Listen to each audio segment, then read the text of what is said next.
ఈ రామనామ మహిమను ఈరోజు ఒక చిన్న కథ రూపంలో తెలుసుకుందాం.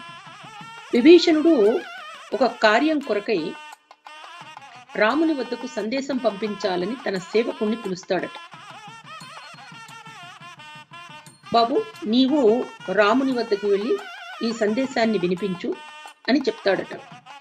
ఆ సేవకుడు, స్వామి, ప్రభు, నేను సముద్రాన్ని దాటలేను, ఆ అయోధ్యను చేరలేను, నా వల్ల కాని పని మీరు చెప్తున్నారు ప్రభు అని ప్రాధాయపడతాడట.